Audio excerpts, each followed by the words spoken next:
muling pinabulaanan ni Vice Ganda ang mga panibagong panawagan na tumakbo siya bilang Pangulo sa 2028 election. Idiniin na hindi dapat seryosohin ang pag-uusap tungkol sa kanyang kandidatura.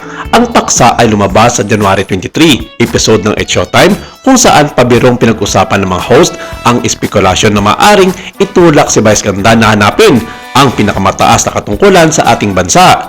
Naalala ni Ann Curtis na tinanong siya ng kanyang mga kaibigan tungkol sa plano ni Vice Ganda na tumakbo sa pagkapangulo sa darating na 2028 presidential election, at sinabi nitong kung tatakbo man si Meme ay kanya itong susuportahan sa abot ng kanyang makakaya.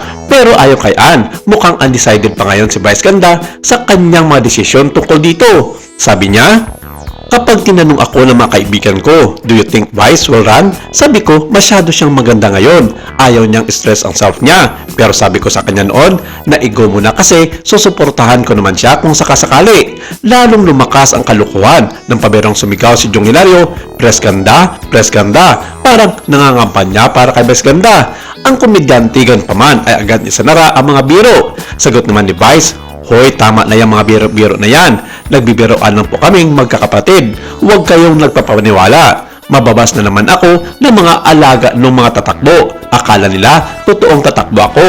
Naku, huwag niyo po akong sinasamahan sa mga ganyan."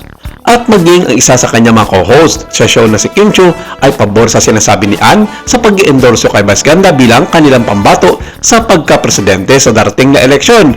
Katulad ng ginaing ni Ann, kung may maraming magdesisyon si Vice sa kanyang mga balak na pagtakbo at pasukin ng politika, hindi siya magdadalawang isip na suportahan ito sa abot ng kanyang makakaya. Sa kabila ng paulit-ulit na pagtanggi ni Vice Ganda, muling lumitaw ang mga panawagan para sa kanya na isa lang alang ang isang presidential bid kumakailan, lalo na sa gitna ng matalakayan sa 2028 election at isang posibleng laban kontra kay Vice President Sara Duterte. Ang award-winning na manunulat na si Jerry Gracio ay pampubliko nagpayag ng suporta para sa isang hypothetical na Vice Ganda sa presidente sa isang post noong January 13 na pinupuri ang nakikitang integridad at connection ng entertainer sa mga ordinaryong Pilipino. Sa ating Gracio, "Seryoso ako sa Vice Ganda for President ha, hindi siya korap. Nakatapak ang paa niya sa lupa. Alam niya ang likaw ng bituka ng masa dahil masa siya. Hindi bahagi ng putikal na dinastiya, hindi politiko, hindi elite, hindi nakahulma sa lahat ng tradisyonal na politika